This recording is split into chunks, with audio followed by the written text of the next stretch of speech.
নমস্কার সুপ্রিয় দর্শক, সকলকেই স্বাগত হিন্দু লাইফস ম্যাটার ইউটিউব চ্যানেলে। দর্শক, আজকের এই এপিসোডে আমি আপনাদেরকে বাংলাদেশের বর্তমান অবস্থাটা দেখাবো, বাংলাদেশের বর্তমান অরাজক পরিস্থিতি দেখাবো।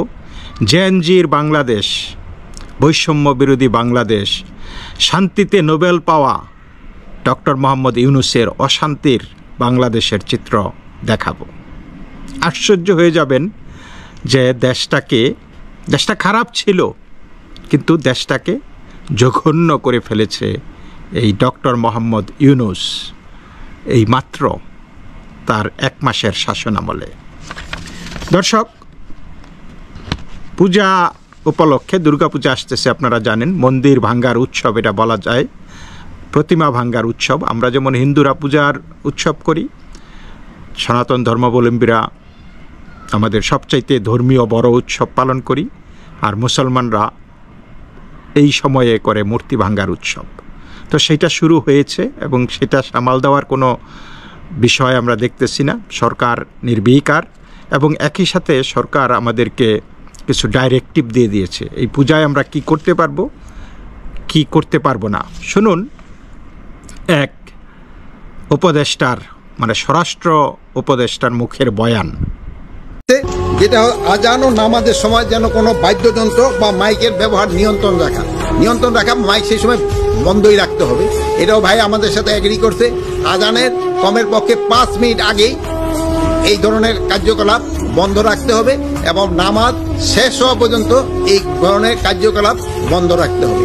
দর্শক, মুখের ভাষা কি এই ধরনের কার্যকলাপ? তো দর্শক, আপনারা শুনলেন তার বক্তব্য যে অন্তত আজান শুরু হবার অন্তত 5 মিনিট আগে ঢাকঢোল বাজনা এগুলি বন্ধ থাকতে হবে, পূজা বন্ধ থাকতে হবে এবং মেকশিওর করতে হবে ভুলেও যাতে, ঢাকি যদি বিশ্রাম নেয় অন্য ভুলেও যাতে কেউ এসে সেখানে ঢাকের মধ্যে বাড়ি না দেয়। তো একদিকে হলো প্রশাসনের বক্তব্য, অন্যদিকে স্লোগান।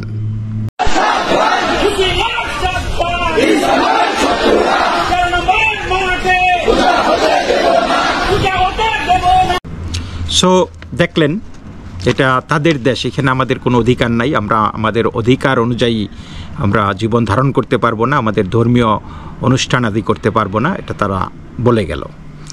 তো একইভাবে আপনারা দেখেছেন ইনসাফ কায়েমের জন্য 16 দফা দাবি দেওয়া হয়েছে। সেইখানে আপনি প্রয়োজনের বেশি মন্দিরে প্রতিমা রাখতে পারবেন না। প্রতিমার রং কি হবে, কি ব্যবহার করবেন না করবেন, এগুলি খেয়াল রাখতে হবে, নিষেধাজ্ঞা দিতে হবে, যেগুলো নাকি এনভায়রনমেন্টের বিরোধী, পরিবেশ বিরোধী কোনো কিছু যাতে ব্যবহার না করা হয়, পরিবেশের সাথে ক্ষতি করার কি। তারপরে আপনি বিসর্জন দিতে পারবেন না কোনো জলে, ডোবায়, নদীতে, সমুদ্রে, এতে পরিবেশের ক্ষতি হয়। তারপরে আপনি পূজা উপলক্ষে কোনো তোরণ বা গেট বানাইতে পারবেন না, কারণ সেই গেটের মধ্যে প্রতিমার প্রতিচ্ছবি থাকলে সেইখানে তারা সেই গেটের নিচ দিয়া যাবে, সেটা তাদের জন্য গুনাহ হবে। এমনভাবে প্রতিমা ঢেকে ঢুকে রাখতে হবে বা ভিতরে রাখতে হবে যাতে তারা চলাফেরার পথে যাতে তারা এটা না দেখে প্রতিমা, কারণ তাদের এটা গুনাহ, শিরক। সো এই অবস্থায় এগুলি তারা চলতেছে। দেখুন এক গ্রুপ কি বলতেছে আর কি। একটা পূজা, এটা তাদের ধর্মীয় উৎসব, কিন্তু আমাদের জন্য এটা পাপ। আমরা মসজিদে যাওয়ার সময় পূজা মণ্ডপ দেখে যাব, আসার সময় পূজা মণ্ডপ দেখে আসবো, এটা কি হতে পারে? তারপরে দেখতেছেন এক গ্রুপ দেশ ত্যাগের জন্য আলটিমেটাম দিয়েছে, 7 দিনের আলটিমেটাম। 7 দিনের মধ্যে দেশ ছেড়ে চলে যেতে হবে। শুনুন। কখনো হিন্দু নামে, কখনো সংখ্যালঘু নামে, কখনো চট্টগ্রাম প্রেস ক্লাব বলে, চট্টগ্রাম প্রেস ক্লাবের তারা কি বলেন, নেতা লিডার বলেন, তথাকথিত সাংবাদিক বলে, তাদেরকে হুঁশিয়ার করে দিতে চাই, তোমরা তাল বাহারা করবে না, ল্যাজ গুটিয়ে দেশ থেকে ভাগো, অতি সত্বর ভেগে যাও, অতি সত্বর ভেগে যাও।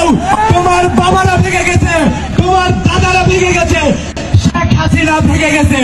তোমরা পাত্রাজি ফাজলামি করিও না, লড়র ফড়র করিও না, সাবধান করে দিতেছি, সাবধান হয়ে যাও। 1 সপ্তাহ তোমাদেরকে আলটিমেটাম দিয়ে দিলাম, 1 সপ্তাহ আলটিমেটাম, তারপরকে তোমাদেরকে দেখে নিব, যতক্ষণ বেঁচে আছি তারপরে তোমাদেরকে দেখে নিব। তারপর আমরা এক অতিকথন, মানে অতি পণ্ডিত যেন তিনি মানে জ্ঞানের ভাণ্ডার, আইনের ভাণ্ডার, সেই আসিফ নজরুল তিনি বলেছিলেন ২৬ লক্ষ ভারতীয় বাংলাদেশে চাকরি করতেছে, অথচ আমাদের লোকেরা, যুবকরা চাকরি পাচ্ছে না। তো এখন তাকে যখন এই বক্তব্যটা আপনারা অনেকবার শুনেছেন, আবারও শুনুন। আর এই স্বাধীন বাংলাদেশে কতজন ভারতীয় ওই দেশে চাকরি করে? আমরা পত্রপত্রিকা করি ২৬ লাখ ভারতীয় চাকরি করে। বাংলাদেশের ছেলেরা চাকরি পায় না, রাস্তায় রাস্তায় ঘুরছে, আর ভারতের ছেলেরা চাকরি করছে। তো এর পরিপ্রেক্ষিতে তাকে এই প্রশ্নটি করা হয়েছিল। ডিডব্লিউর খালেদ মহিউদ্দিন তাকে প্রশ্ন করেছে। এখন তিনি ঠিকানাতে আছেন, ঠিকানা টেলিভিশনে নিউ ইয়র্কে। তো তিনি প্রশ্ন করেছিলেন যে তার এই বক্তব্য সম্পর্কে। এই বক্তব্যের পরে তিনি বললেন যে আমি তো এটা উপদেষ্টা হওয়ার পরে আর বলি নাই। একটি জায়গায় আপনি বলেছিলেন, আমি আপনাকে উদ্ধৃত করছি, এটাই ভারত প্রসঙ্গ, যে আমরা পত্রপত্রিকায় পড়ি ২৬ লাখ ভারতীয় বাংলাদেশে চাকরি করে, বাংলাদেশের ছেলেরা চাকরি পায় না, রাস্তা রাস্তায় ঘুরছে, আর ভারতের ছেলেরা চাকরি করছে। আপনি সরকারে আসার পরে এই বিষয়টি সম্পর্কে আপনার আপডেটেড মন্তব্য কি? ভারতীয় এখন কি করছেন? Thank you. এটা আমি প্রথমে আপনাকে বলে রাখি, এটা কিন্তু আমি উপদেষ্টা হওয়ার পর বলি নাই। অনেকে এটা কনফিউশন ছড়ানোর জন্য, এটা আপনি ক্লিয়ার আছেন, আমি উপদেষ্টা হওয়ার পর বলি নাই, এটা উপদেষ্টা হওয়ার আগে একটা পর্যায়ে বলেছিলাম। ভাবছেন মানে উপদেষ্টা হওয়ার পরে বলে নাই তিনি, ঠিক আছে, কিন্তু তিনি তো এখন আইনের দণ্ডমুণ্ডের কর্তা, তাই না? তার বিরুদ্ধে একটা মামলা হয়ে যেতে পারে না? ডিজিটাল সিকিউরিটি অ্যাক্টে তথ্য বিভ্রান্তি ছড়ানোর জন্য, গুজব রটানোর জন্য হতে পারে কি? সাধারণ মানুষের বক্তব্য যে এইবার তাহলে এই যে ২৬ লক্ষ আপনি বলেছিলেন, এটা সমাধান করুন। এখন তো আপনি তো অনেক কাজ করবেন বলেছিলেন, কোনো দায়িত্ব পেলে সরকারে গেলে, তাহলে এই কাজগুলি এখন করে ফেলুন, সমাধান করুন। এতদিন বলে গেছেন ভারতের ২৬ লক্ষ ভারতীয় বাংলাদেশে চাকরি করে, তো তাদের জন্য বাংলাদেশের বেকাররা চাকরি পায় না। তো উনি দয়া করে এখন এই ভারতীয়দের তথ্য প্রকাশ করুক, নাইলে এই জাতি আপনাকে ক্ষমা করবে না।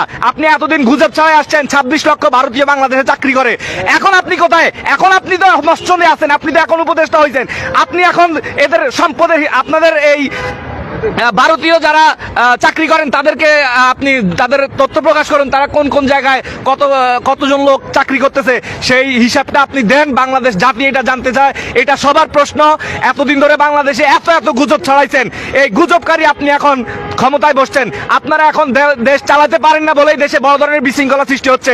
আজকে কারোর জানমালে নিরাপত্তা নাই, রিক্সাওয়ালারা খেতে পারে না, তারা বলতেছে তাদের আগেই ভালো ছিল। তো আমরা নতুন স্বাধীনতা, আপনারা নতুন স্বাধীনতা দিচ্ছেন রাষ্ট্রকে, তাহলে আপনাদের অবস্থা সময় এখন এই অবস্থা কেন তৈরি হচ্ছে?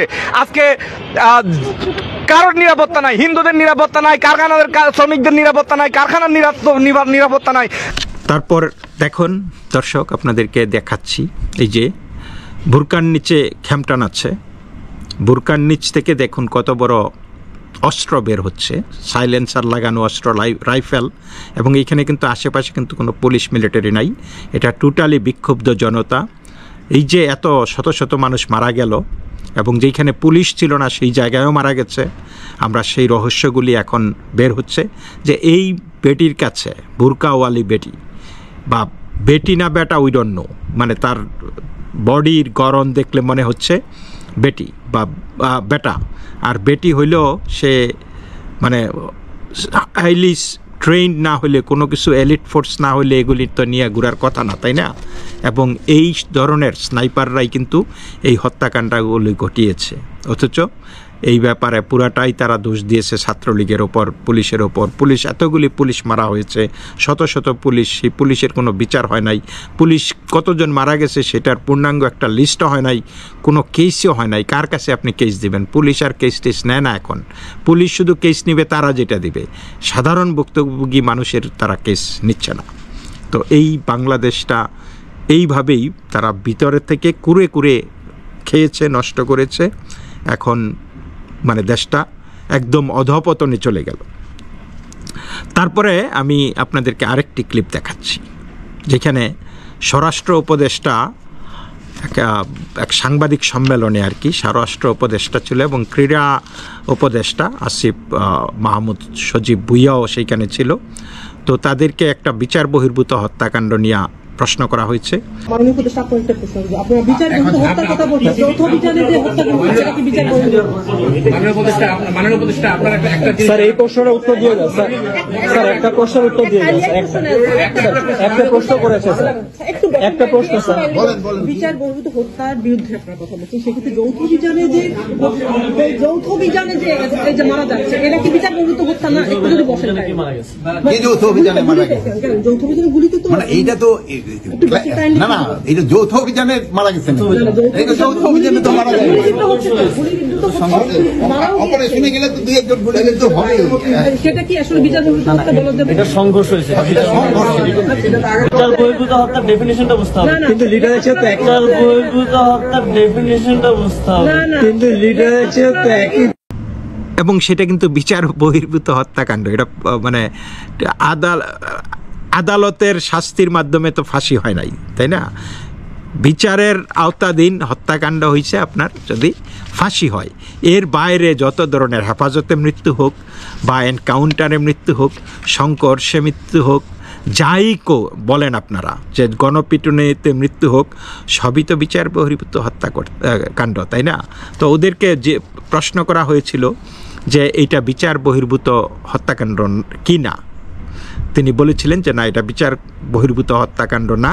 তারপরে আরেক সাগরেদ ক্রীড়া উপদেষ্টা তিনি আবার চামচার মতো বলে দিলেন যে আপনারা ওই এক্সট্রা জুডিশিয়াল কিলিংয়ের বিচার বহির্ভূত হত্যাকাণ্ডের সংজ্ঞা জেনে নেবেন, ডেফিনেশন জানেন আগে, ডেফিনেশন কি।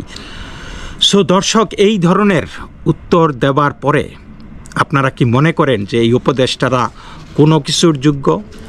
এই স্বরাষ্ট্র উপদেষ্টা এবং এইখানে এই যে আসিফ মাহমুদ, সজীব ভুইয়া ক্রীড়া উপদেষ্টা, মানে ন্যূনতম এই যে তারা এতদিন বিচার বহির্ভূত হত্যাকাণ্ডের কথা বলেছে, আন্দোলন করেছে, বৈষম্য বিরোধের কথা বলা হচ্ছে, তারা কি বৈষম্য বিরোধের অর্থ জানে? তারা কি বিচার বহির্ভূত হত্যাকাণ্ডের অর্থ জানে? এক্সট্রা জুডিশিয়াল কিলিংয়ের অর্থ জানে?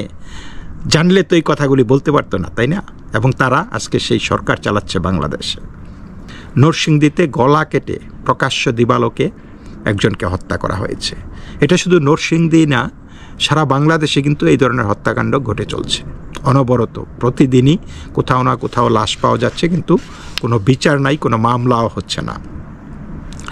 আশুলিয়াতে শ্রমিক অসন্তোষ, আশুলিয়া, গাজীপুর সহ দেশের অনেক কলকারখানা বন্ধ হয়ে গেছে, এবং এই আপনারা দেখছেন মানুষের দৌড়াদৌড়ি, মানুষের মানে বিক্ষোভ, এবং একই সাথে দেখুন গুলি করতেছে শ্রমিকদের ওপর, এবং আশুলিয়াতে কিন্তু বেশ কয়েকজন মারাও গেছে। দর্শক, এই আশুলিয়ার মানে বিশৃঙ্খলা, শ্রমিক অসন্তোষের কারণে, সেখানে গোলাগুলি হবার কারণে এক ডাক্তারের একটা ভিডিও ভাইরাল হয়েছে। দেখুন সেই ডাক্তার কি বলতেছে। একজন মৃত অবস্থায় কাউসার আহমেদ, আনুমানিক বয়স 26, ওনার তলপেটের বাম সাইডে গুলি লেগেছে। আমরা মৃত অবস্থায় পেয়েছি। আর বাকি দুটো যে পেশেন্ট, নয়ন এবং রাসেল, নয়ন যে পেশেন্ট, ওনার বুকের ডাউন সাইডে গুলি লেগে বের হয়ে গিয়েছে। আর রাসেল যে পেশেন্টটা, ওনার বুকের মাঝখানে গুলি লেগে একটা পিছন দিয়ে বের হয়ে গেছে, এবং পেটে একটা গুলি লেগে পিছন দিয়ে বের হয়ে গেছে। আমরা ধারণা করতেছি দেখে। যে দুইজন পেশেন্ট ভর্তি হয়েছে, দুইজনের অবস্থায় আশঙ্কাজনক। একজন সরাসরি আইসিইউতে ভর্তি হয়েছেন, আরেকজনকে আমরা সার্জারি ডিপার্টমেন্টের আন্ডারে ভর্তি দিয়েছি। এই হচ্ছে আপাতত আপডেট। তো আমরা ধারণা করছি যে গুলিটা ঢুকে বের হয়ে গিয়েছে। সিঙ্গেল ইঞ্জুরি, এটা হচ্ছে পিলেট বা যে সরাগুলি যেটাকে বলে, ওই রকম ইঞ্জুরি না, বুলেট ইঞ্জুরি দেখে মনে হচ্ছে। তিনজনেরই এরকম মনে হচ্ছে বুলেট ইঞ্জুরি। সো দর্শক, এই হতাহতের দায় কে নিবে বলুন? কে নেবে? আমরা, কারণ এবং অনেক ক্ষেত্রে এগুলি মামলাও হচ্ছে না। যে যেইভাবে পারে, যারে যে দিক দিয়ে মারতেছে, ধরতেছে, লুটতরাজ করতেছে, খাইতেছে, কোনো মানে টোটাল একটা এনার্কি চলতেছে বাংলাদেশে। এবং তার পরিপ্রেক্ষিতে গার্মেন্টস মালিকের একজন মালিক পক্ষ, তিনি কিছু কথা বলেছেন। কথাগুলি মানে শুনুন, দেশের প্রকৃত অবস্থাটা আপনারা বুঝতে পারবেন যে কতটা অসহায় তারা। 9 তারিখে আমার ফ্যাক্টরিতে সমস্যা হয়, তার আগে আমার ফ্যাক্টরিতে কোনো সমস্যা ছিল না। যখন কেউ চালাতে পারছিল না, আমি লংগেস্ট টাইম ওভারটাইম করেও আমি আমার ফ্যাক্টরি চালিয়েছি এবং খুব শান্তিপূর্ণভাবে সুন্দরভাবে চালিয়েছি। 9 তারিখে আমার ফ্যাক্টরিতে সমস্যা হয়, আমার একজন ডিজিএম এবং একজন এজিএম কে মেরে একজনের মাথায় 22টা সেলাই এসেছে, একজনের কোমরের সকেট পুরো ভেঙে দেওয়া হয়েছে। দুঃখজনকভাবে আমি কোনো মামলা করতে পারিনি, কারণ কোনো থানা তখন মামলা নেয়নি, এখন পর্যন্ত সেই মামলা করা হয়নি। অবশ্যই এটা একটা প্রশ্ন টু দ্য হোল বোর্ড যে when we are actually doing something criminal, আমি কি এটা কোথাও যে মানে পার পেতে পারবো না, এখানে কোনো পানিশমেন্ট নেই, তাহলে তো আমরা সবার হাত খুলে দিচ্ছি, আমরা সবাইকে অ্যালাউ করছি। যখন আপনার কোনো ফিয়ার অফ রিপারকাশন থাকে না, তখন মানুষ উন্মাদ হয়ে যায়, সেটাই এখন হয়ে গেছে। আমরা যখন প্রথমে আশুলিয়া বেল্টের ফ্যাক্টরি বন্ধগুলো দেখেছি, 2-3 দিন কিন্তু কোনো দাবি ছিল না, দাবিবিহীন বন্ধ ছিল। আমরাও একটু কনফিউজ ছিলাম কেন কোনো দাবি নেই, হঠাৎ করে দাবি উঠে আসলো। যেসব দাবিগুলো 24 তারিখে মন্ত্রণালয় মেনে নিয়েছে, যেটাকে আমরা 18 দফা দাবি বলছি, সেটা তাদের কাছ থেকে ছত্রভঙ্গভাবে মাল্টিপল পাওয়া দাবিগুলোকে আমরা অ্যাকিউমুলেট করে বিভিন্ন ধরনের আমরা মানুষদেরকে দিয়ে ওটা করিয়েছি। যাই হোক, আমার এখন একটাই মানে চিন্তা, ওটা হচ্ছে আমি আগামী দিন ফ্যাক্টরি চালাতে চাই এবং আমার এই ফ্যাক্টরি চালানোর জন্য 2টি জিনিস দরকার, আমার আশেপাশের ফ্যাক্টরিগুলোতে শান্তিপূর্ণ পরিবেশ এবং আমার ফ্যাক্টরির সিকিউরিটি। এই দুটো আমি চাই যে আমার যে সাংবাদিক ভাই বোনেরা আছে, আপনারা একটু কমিউনিকেট করবেন যে this two are the necessities, যেটা বাদে আমি যত চেষ্টাই করি না কেন ফ্যাক্টরি চলছে না। দর্শক দেখুন, সমন্বয়কের 2 গালে জোতা মারো তালে তালে মিছিল। দর্শক আপনারা দেখতে পাচ্ছেন একটি মশাল বাহিনী আসতেছে, বলতেছে তাদের স্লোগান সমন্বয়কের 2 গালে জুতা মারো তালে তালে, ইউনূসের 2 গালে জুতা মারো তালে তালে, এই বলে তারা স্লোগান দিচ্ছে এবং বিশাল একটি মশাল বাহিনী আসছে। দেখেন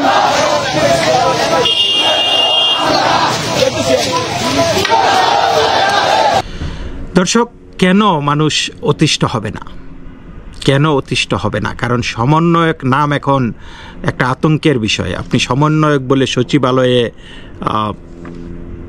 করবেন, সচিবদেরকে ট্রান্সফার করবেন, প্রশাসনে হস্তক্ষেপ করবেন, ত্রাণের টাকা মেরে খাবেন, মানে যা খুশি তারা করতেছে এবং মানুষ অতিষ্ঠ হয়ে গেছে। তারপরে আরেকটা জিনিস হলো, দেখেন কি লাট বাহাদুর, এই যে আপনারা দেখুন সব ভিডিওতে কি লাট বাহাদুর হয়ে গেছে এক সমন্বয়ক, তথ্য উপদেষ্টা, তথ্য বাবা আর কি। তাহলে তার অবস্থা দেখুন, তাকে নাহিদ ইসলাম, তাকে ছাতা ধইরা, মানে তার ছাতা ধরার মতো তার শক্তি সামর্থ্য নাই, কি অবস্থা। তো মুই কি হনুরে হয়ে গেছে আর কি। তার কি এই সে তো একটা চাকরিও পাইতো না, চাকরির অযোগ্যতা নাই।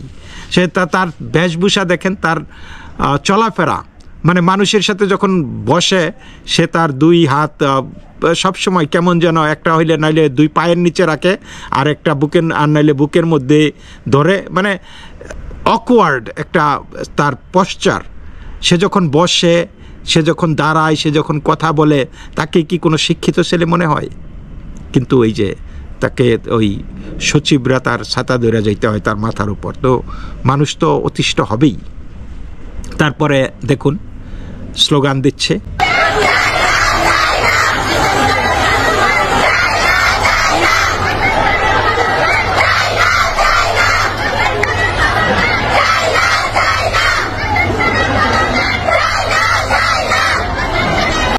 দোকা খেয়ে আর কি, ছ্যাঁকা খেয়ে এখন বলছে পাকিস্তানের দালালদের চাই না তারা বলতেছে। কারণ আপনারা জানেন যে শিবির এতদিন সমন্বয়ক হিসাবে যাদেরকে জানা হতো 158 জন সমন্বয়কের মধ্যে 110 জনই হয়েছে শিবির, তারা বেরিয়ে আসতেছে, আস্তে আস্তে থলের বেড়াল বের হচ্ছে। তো আমরা তো দেখতেছি যে এটা তো পুরা একটা ছ্যাঁকা খাওয়ার ঘটনা, তাই না? টোটালি একটা প্রবঞ্চনা জাতির সাথে। তো মানুষ এখন স্লোগান দিচ্ছে পাকিস্তানের দালালদের চাই না। আমি এখন যেই ভিডিওটা দেখাবো, এটা একটা ইটালি প্রবাসী একটি মহিলা, কুমিল্লা বাড়ি, এই মহিলাটার কুমিল্লা বাড়ি, ইটালিতে থাকে। মহিলার অত্যন্ত ভারত বিদ্বেষী, প্রচণ্ড রকমের হিন্দু বিদ্বেষী, এবং আমরা নিশ্চয়ই আপনারা দেখেছেন তার বহু ভিডিও।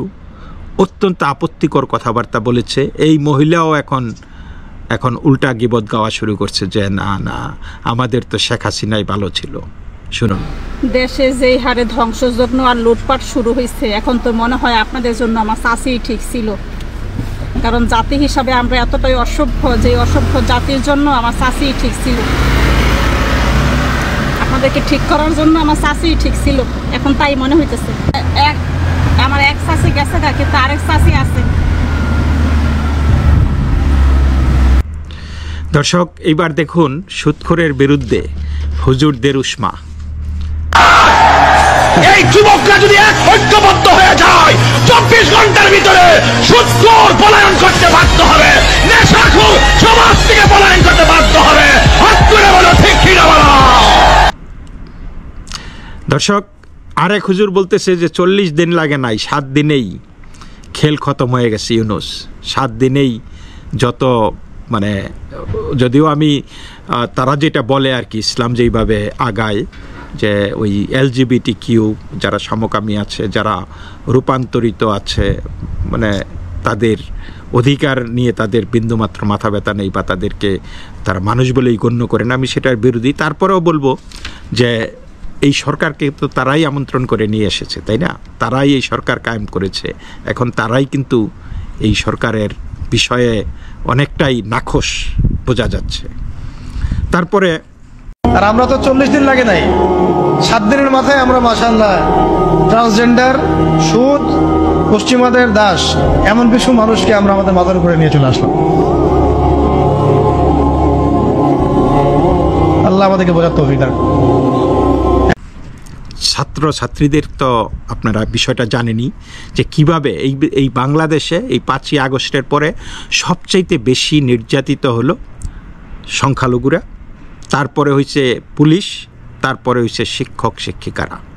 সেটা শিক্ষক শিক্ষিকারা যেই গ্রুপেরই হোক, সেটা বিশ্ববিদ্যালয় হোক, স্কুল হোক, কলেজ হোক, সব জায়গার, তো তারা প্রচণ্ড নির্যাতনের শিকার হয়েছে।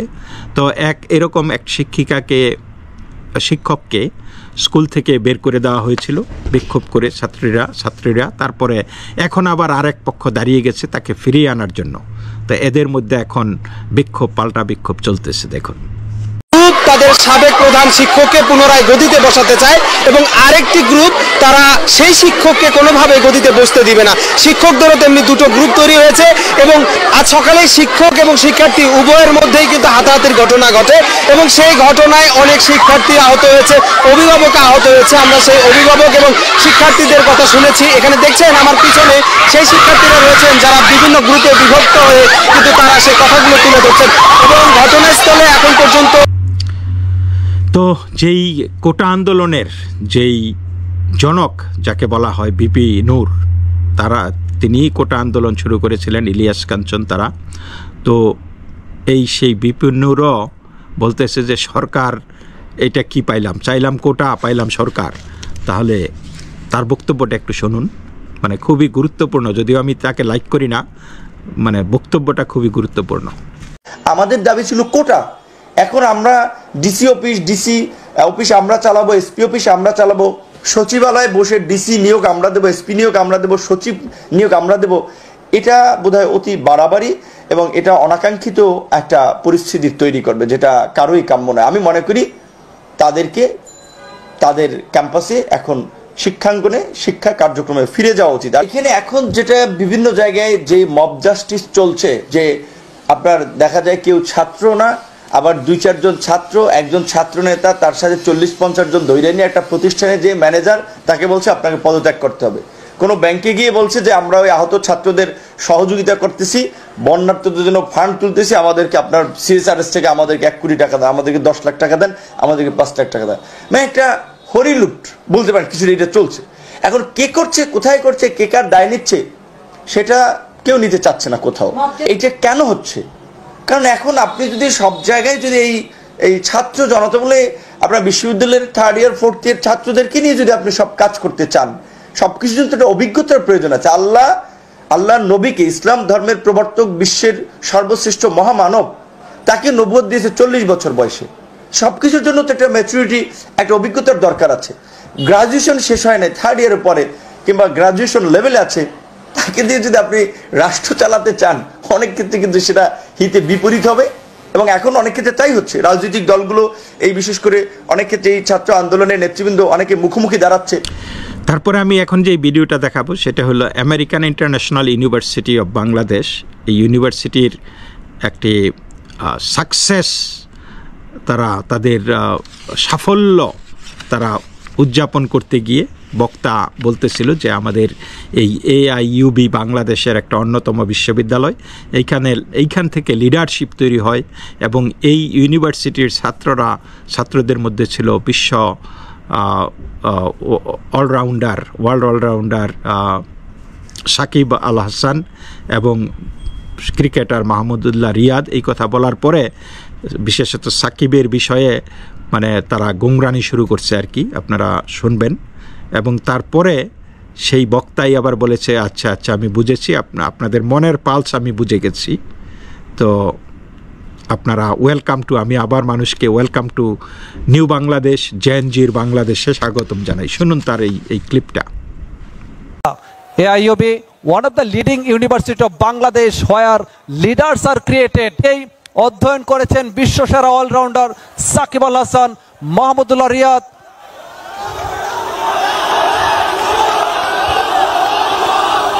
ওকে, আই ক্যান আন্ডারস্ট্যান্ড। আমি আপনাদের পালস বুঝতে পেরেছি, আমি বুঝতে পেরেছি। এই নতুন বাংলাদেশে, জেন জি এর বাংলাদেশে আপনাদেরকে আরো একবার স্বাগত। তো দর্শক কি বুঝলেন? জেএনজির বাংলাদেশ, ওই যে শেখ হাসিনা বলেছিল রাজাকারের বাচ্চাদের জন্য করব, আমি কে তুমি কে, রাজাকার। তো সেই বক্তব্যের সার্থকতাটা কি আজকে আমরা খুঁজে পাই না? যে জেএনজির বাংলাদেশে এখন বক্তাও উল্টা বক্তব্য দিতে হয় যে okay I got the pulse of the nation, এবং এখন এটা ওয়েলকাম টু নিউ বাংলাদেশ, জেএনজির বাংলাদেশ। ভাবতে পারছেন? তো এই জেএনজির বাংলাদেশে আদিবাসীদের উপর অত্যাচার শুরু হয়েছে। আপনারা জানেন আদিবাসীদের কিছুদিন আগে এক মোটরসাইকেল চোর আর কি, মোহাম্মদ মামুনকে তাড়া দেওয়ার পরে সেই মামুন বিদ্যুৎ পোস্টে আর কি ল্যাম্প পোস্টে তার আঘাত পেয়ে সে মারা গেছে। এই নিয়ে সমতলের বা সেইখানকার বাঙালি সেটেলাররা আদিবাসীদের 4 জনকে খুন করেছে এবং সেইখানে মিলিটারিরাও তাদেরকে সুরক্ষার পরিবর্তে এই বাঙালিদের সাথে, সেটেলারদের সাথে যোগ দিয়ে তাদেরকে আক্রমণ করেছিল। আমরা সেই দৃশ্য দেখেছি এবং সেটা নিয়ে অনেক কিছু হয়েছে পার্বত্য এলাকায়। তা আবার গতকালকে যেই জিনিসটা হয়েছে যে একজন কলেজের শিক্ষক, সেই শিক্ষক তার যৌন হেনস্থার দায়ে, ধর্ষণের দায়ে বেশ কিছুদিন জেল খেটে তারপরে আবার ছাড়া পেয়ে আবার মানে যৌন হেনস্থায় ধরা পড়েছে এবং পাহাড়িরা তাকে মারধর করে মানে মেরে ফেলেছে। যদিও আমি এটাও বিচার বহির্ভূত হত্যাকাণ্ড, তাকে মেরে ফেলাটা আমি সমর্থন করি না, তারপরে মেরে ফেলেছে। কিন্তু সেই বাঙালি সেটেলাররা, মুসলিম সেটেলাররা সেই দর্শকের পক্ষ হয়ে আবার আদিবাসীদের উপর আক্রমণ করেছে। তা এখনও সেই পার্বত্য এলাকায় পরিস্থিতি খুবই থমথমে, মিলিটারি মোতায়েন আছে, 144 দ্বারা জারি করা হয়েছে। তো এখন আদিবাসীরাও চাচ্ছে যে এইখান থেকে সেটেলাররা বিদায় হোক, এইখান থেকে মিলিটারি সরিয়ে নেওয়া হোক এবং পাহাড় তাদেরকে ফিরিয়ে দেওয়া হোক। দেখুন কি বলছে। এখানে পাহাড় থেকে সেনা শাসন তুলে নাও, এরপরে বাঙালিদের তুলে নাও। আমাদের পাহাড় লাগবে, আমাদের জিএসটি চট্টগ্রাম আমাদের, কারো পাবেন না। জিএসটি আমাদের হতে হবে। সো দর্শক, সবশেষে ভয়েস অফ উইজডম, একজন ব্যক্তি, আমি হয়তো খুবই বিখ্যাত ব্যক্তি, আমি চিনি না তাকে, জানি না, কিন্তু এই ক্লিপটা, তার কথাবার্তাগুলি আমার খুব ভালো লেগেছে। তো আমি আপনাদেরকে বলবো যে শুনুন তিনি কি বলছেন এই পুরা বিষয়টি নিয়ে, যে কে কত বড় সক্রেটিস। আপনি 2টা স্টুডেন্টকে নিয়ে উপদেষ্টা বানাই দিচ্ছেন, ভুল করেছেন। আরেকজন উপদেষ্টা, সে নাকি সক্রেটিস নিয়ে আপনি বানাইছেন আপনার উপদেষ্টা, ভুল করেছেন, সিম্পলি ভুল করেছেন আপনি। এতে মনে হয়েছে কি ওই প্রাইভেট বিশ্ববিদ্যালয় তারা বলতেছে আমি কি কম সক্রেটিস দেখি। আমার লোক আলাপ করেন কোন বিচারে, কোন পরীক্ষায় তারা ফার্স্ট সেকেন্ড থার্ড হয়েছে বলেন তো আপনি আমাকে। এই দেশে প্রত্যেকটা ছেলে মেয়ে আন্দোলনে ছিল, আন্দোলনের সৈনিক, আন্দোলনের সেনাপতি ভিন্ন জিনিস, এগুলি মাথায় রাখতে হবে। মাথায় রাখা হয় না, যা হবার হয়ে গেছে। ওখানে আমি আগে পিছনের কথা বলতেছি না। যেমন আমাদের অনেক ছাত্ররা কিন্তু মনে করা শুরু করছে যে আমরা এই দেশটাকে স্বাধীন করে দিচ্ছি। না রে ভাই, ঘটনাটা সেরকম নয়। আপনারা স্পার্কটা জ্বালিয়েছেন, কিন্তু স্পার্কটা জ্বালানোর আগ পর্যন্ত দেশালাই কাঠিটা আপনি জ্বালাইছেন, আমি অস্বীকার করি না। তার আগ পর্যন্ত এই যে আগুনটা জ্বলেছে, কাঠটাকে কেটে আনা, শুকানো, একসঙ্গে জড়ো করা, এই কাজটা গত 16 বছর ধরে দেশের প্রত্যেকটা মানুষ করেছে। তাদেরটাও আপনি একটু স্বীকার করেন। প্রথম ভুলটা হয়েছে আমাদের প্রধান উপদেষ্টা আইসা নিয়েই বললো যে আমাদের প্রাথমিক এমপ্লয়ার হলো ছাত্ররা। এটা উনি বলতেই পারেন না, উনি একটা মহা অন্যায় করেছেন। এবং এই যে বলেছেন, বলাতে সবাই মাথায় উঠে গেছে, আমি তো এমপ্লয়ার, তোমার আমি যে কোনো সময় সরাই দেবো। এটা হয় না, এইভাবে হয় না। এটা একটা সামগ্রিকভাবে এটা দেশের অর্জন, এই দেশের মানুষের অর্জন, এবং সেই অর্জনটা নিয়ে আপনারা সিনেমিনি খেলতে পারেন না। তো দর্শক, এত কিছুর পর ডক্টর মোহাম্মদ ইউনূসকে কি শান্তির দূত বলা যায়, বা ডক্টর মোহাম্মদ ইউনূসকে কি, ইউনূসের এই সরকারকে, এই শাসন আমলকে কোনোভাবেই সফল বলা যায়? বা আমরা কি বলতে পারি না যে এই লোকটার এই দেশ কিভাবে চলছে বা দেশে কি হচ্ছে না হচ্ছে, he has no clue about it? আমরা তো কোনো কথাও শুনছি না তার মুখ থেকে, তার কোনো ফ্রাস্ট্রেশনও শুনতেছি না, তার কোনো যে কি হচ্ছে না হচ্ছে দৈনন্দিনভাবে এমন একটা ক্রান্তি লগ্নে তিনি দেশের হাল ধরেছেন, তাকে আনা হয়েছে প্যারাশুট করে বা তিনি নেমেছেন। তো তার সাথে যেই জনগণের যেই কানেকশন থাকাটা দরকার, জনগণকে সারাক্ষণ আশ্বস্ত করা দরকার যে এই সরকার কি করতেছে, বা এই যে অন্যায় অত্যাচার অবিচারগুলি যে হচ্ছে এগুলি তিনি জানেন কি না, এই জিনিসগুলি তো জনগণকে আশ্বস্ত করা উচিত, তাই না? নাকি এমন যখন পরিস্থিতি, আমরা কি বলতে পারি না যে ডক্টর মোহাম্মদ ইউনূস জোতার মালা গলায় পরে বিদায় নেবার সময় হয়েছে? তো দর্শক, এই পর্যন্তই। ভিডিওটি ভালো লাগলে চ্যানেলটি সাবস্ক্রাইব করবেন, শেয়ার করবেন। নমস্কার, ভালো থাকবেন।